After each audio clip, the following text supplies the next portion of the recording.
boa tarde a todos. Eu agradeço inicialmente a Ana Paula pelo convite, pela oportunidade de apresentar parte dos resultados da minha tese de doutorado e também pela oportunidade de encontrar meus amigos, né? Tem muita gente querida por aqui. Então, como a Ana Paula comentou, a minha tese, eu defendi minha tese de doutorado aqui no INPE, mas na verdade foi uma parceria, não só, né, do CST, mas com a Fiocruz Rondônia, com a Escola Nacional de Saúde Pública, onde eu sou pesquisadora atualmente, e com o CEPEM, que é um hospital de referência de malária em Porto Velho. Eu fui orientando do Dr. Carlos Nobre e do professor Ildebrando, mas o número de colaboradores são maiores. Uma pequena introdução sobre a ocorrência das grandes epidemias de malária na Amazônia. As grandes epidemias de malária na Amazônia, elas sempre estiveram muito associadas aos grandes ciclos econômicos pelo qual a região passou. Desde as drogas do sertão, a própria construção da ferrovia Mamoré, né, que ia de Porto Velho até Guajará-Mirim, a exploração da borracha, a exploração, né, o ciclo do ouro. Todos esses grandes ciclos foram marcados por grandes epidemias da doença. Atualmente, a Amazônia é, na verdade, um grande mosaico de paisagens, onde se mistura o tradicional e o moderno. Ao mesmo tempo que você tem a expansão de grandes áreas urbanas, como Manaus, Porto Velho, você tem populações tradicionais, como ribeirinhos, a população quilombola, comunidades indígenas, e todos esses padrões de paisagem eles acabam produzindo riscos diferenciados para o adoecimento. E no momento atual, de uma Amazônia muito mais integrada do que a Amazônia dos anos 80, que era, na verdade, predominava um modelo que a gente chama malária de fronteira, muito mais relacionada à implantação dos assentamentos agrícolas na região. Hoje, esses determinantes, né, todas as transformações que a Amazônia tem sofrido, como a expansão do agronegócio, expansão urbana, tem trazido novos determinantes para a doença. E um deles, que foi uma das hipóteses do nosso trabalho, era que a mobilidade populacional, tendo em vista que a Amazônia, como diz a professora Berta Becker, está muito mais integrada, produziria trazia novos determinantes para a doença, agora nesse novo contexto da Amazônia do século XXI. Então, de forma geral, qual era o objetivo do meu trabalho? Compreender o padrão espacial da malária no município de Porto Velho, no período de 2010 e 2012, entender, através de um conjunto de indicadores sociais e ambientais, quais são os principais processos socioambientais e de organização espacial do território que contribuem para a ocorrência da doença. Com objetivo específico, a gente analisou o padrão espacial, a gente relacionou diversos indicadores sociais, ambientais e de serviços de saúde. Caracterizamos o fluxo de transmissão, tentando analisar o papel da mobilidade dentro de Porto Velho e desenvolver um modelo espacial dinâmico, que foi, na verdade, esse processo de adaptação do LookMe, que é uma plataforma, inicialmente, de uso e cobertura da Terra, para ser uma plataforma também de modelagem de doenças. No nosso caso, a gente adaptou para ser de modelagem de doenças infecciosas, mas que pode ser facilmente adaptado para ser de modelagem de doenças crônicas também. E exploramos alguns cenários. Como eu comentei, a minha área de estudo foi o município de Porto Velho, que é a capital de Rondônia, um município mais ou menos por volta de 500 mil habitantes, e que em anos recentes tem sofrido grandes transformações territoriais, principalmente pela implantação das duas hidrelétricas no Rio Madeira, né, Santo Antônio e Jirau, que produziu uma grande expansão urbana, crescimento populacional, processo de imigração, fora outros projetos que a região já vinha executando, como a expansão do agronegócio, né, a expansão de outras vias de acesso.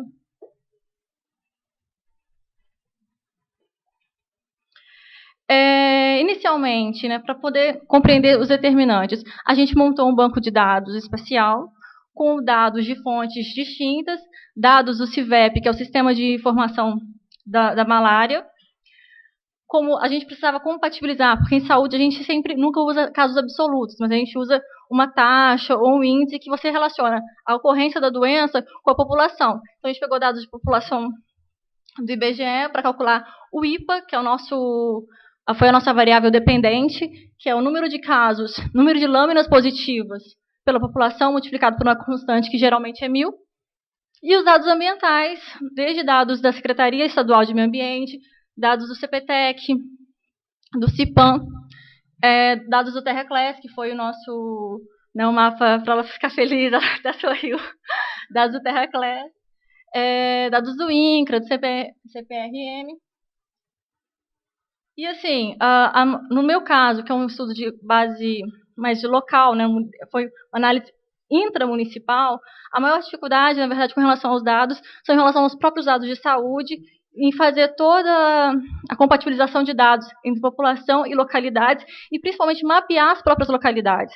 Porque o município de Porto Velho é muito grande, nem todas as localidades existentes, elas são georreferenciadas. Então, eu tive que fazer todo um processo, junto com a Secretaria Municipal de Saúde, junto com o pessoal dos agentes de saúde, para poder mapear essas localidades. Bom, essas são as variáveis, os indicadores que entraram dentro do meu banco de dados espacial. E eles tentaram, na verdade, expressar essas 3 categorias de análise: receptividade, vulnerabilidade social e vulnerabilidade institucional. Peraí. Só vou beber um pouquinho de água. Aonde?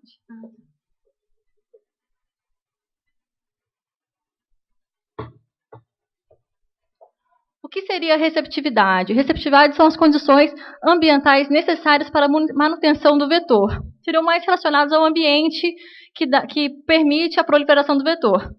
Água parada, coisas desse tipo. Então, a altimetria, temperatura média, umidade relativa, precipitação, hidrografia, classe de solos, foram as variáveis ambientais que entraram para tentar expressar a receptividade.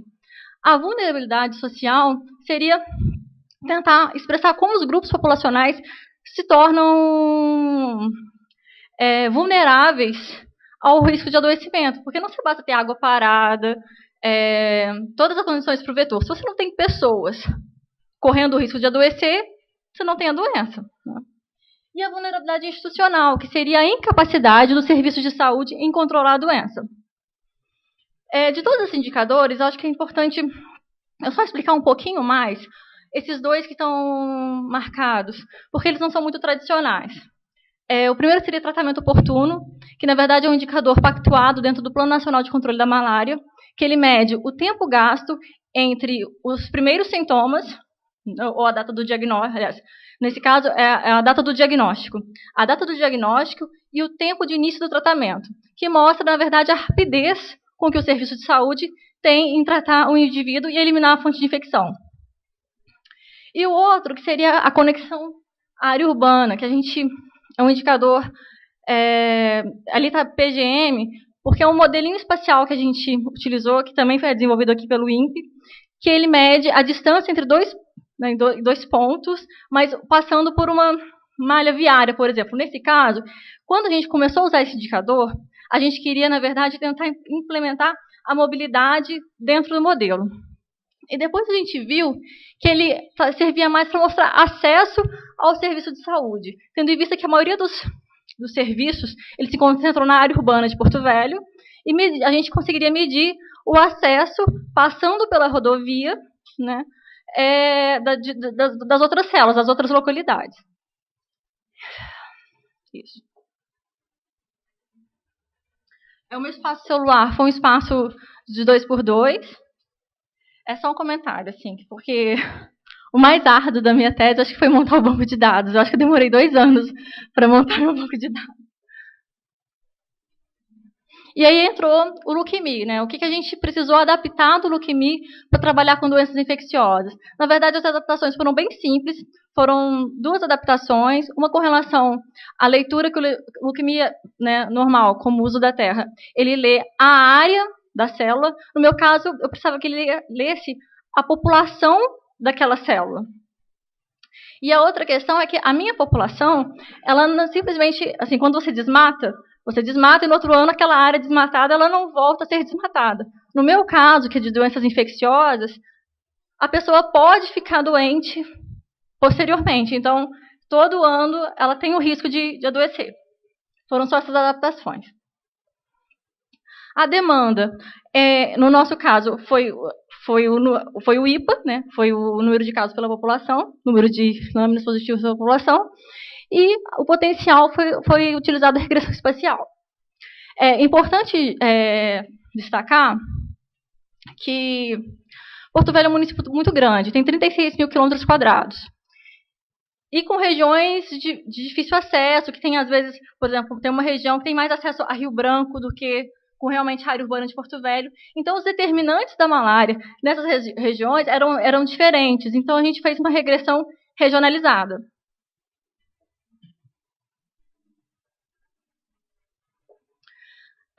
Inicialmente, a gente fez cenários para 2020. Aí o pessoal pode perguntar, nossa, um cenário tão curtinho, né? Então, na verdade, na época, o período que a gente usou foi 2010, 2012. Eu defendi o doutorado em 2015. A metodologia de cenários não é tão difundida na saúde. Então, na verdade, na época, foi um certo receio mesmo de fazer um cenário muito longo, de uma metodologia pouco utilizada para o pessoal da saúde. Então, foi mais por uma questão de cuidado. E como foram elaborados os cenários? O cenário foi elaborado basicamente através da análise de documentos, o Plano Nacional de Controle da Malária, cujo objetivo principal hoje é ampliar a rede uma das diretrizes, né, é a ampliação da rede laboratorial e aumentar a rapidez com que você elimina a fonte de infecção, ou seja, o acesso ao serviço de saúde. E o plano de ação de controle da malária das hidrelétricas de Jirau e Santo Antônio, que previa, na época, a ampliação de 10% da rede laboratorial. Então, a gente utilizou esses dois indicadores, o tratamento oportuno e a distância mínima dos laboratórios, ampliando esses laboratórios, né, a quantidade de laboratórios espalhados pelo município. E criamos 3 cenários. Um cenário mais otimista, que previa uma fase de eliminação da doença, que seria um IPA menor que 10 por mil, uma fase intermediária, um cenário intermediário, que seria um IPA menor que 50 por mil, e um cenário pessimista, um IPA maior, na verdade, do que 50 por mil, mas que ia só até 90 por mil. A gente limitou, em 2020, um IPA de 90 por mil. Sendo que no cenário otimista e no cenário intermediário, nós implementamos as 2 variáveis dinâmicas, tratamento oportuno, né, assim, ou seja, se o serviço de saúde melhorar,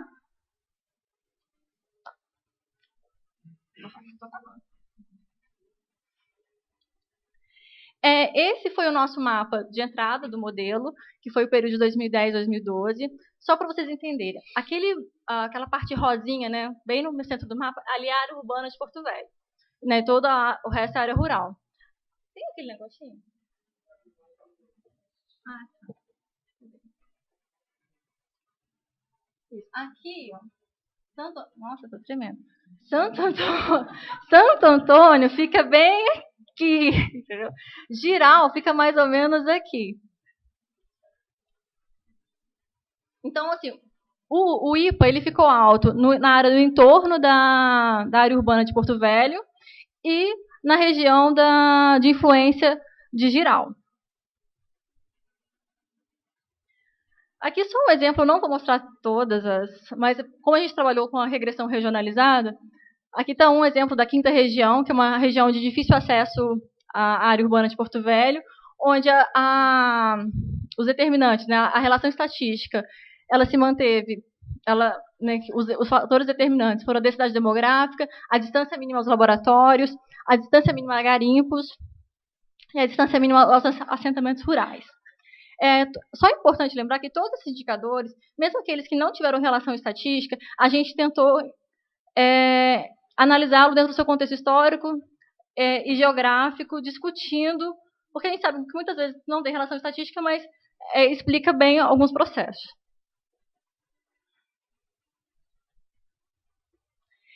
Então, agora eu vou mostrar para vocês o resultado da simulação e o mapa que a gente usou para validação. A gente usou para validar o ano de 2013.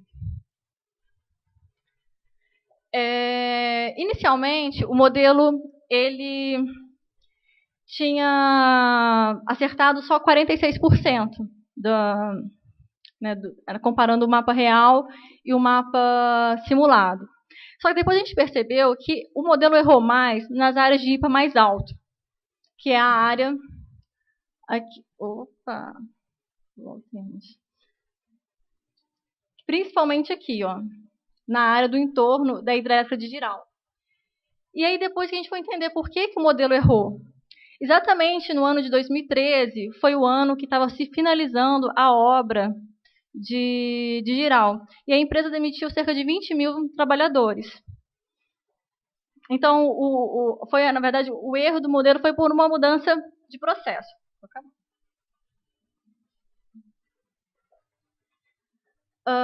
Então, aqui a gente tem o resultado do cenário otimista, do cenário intermediário e do cenário pessimista.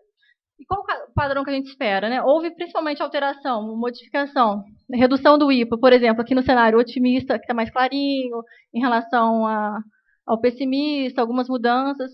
Mas o realmente que a gente espera é o predomínio dessa malária no entorno da área urbana, onde tem uma mobilidade entre a área rural, por veraneio, por sítios, né, por o que a gente chama de pessoas multilocalizadas, e redução, porque uma coisa que eu esqueci de falar é o seguinte: a malária ela está em redução em Porto Velho e em toda a Amazônia. E grande parte dessa redução ela pode ser explicada pelas mudanças de cobertura da terra, no sentido que, principalmente, quando você tem a expansão do agronegócio, o agronegócio é uma atividade que exige pouca mão de obra, onde está muito mecanizado. Exatamente. Então, você reduz o risco de pessoas por adoecimento com esse tipo de atividade.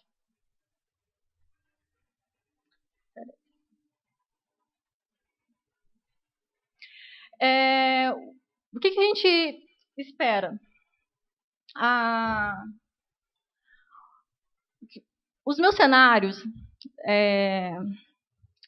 os cenários que nós construímos, eles foram os melhores cenários que a gente tinha para aquele momento, né, que foram cenários utilizando a melhoria da qualidade dos serviços de saúde. Entretanto, são cenários frágeis, mas era o melhor que poderia se fazer naquele momento.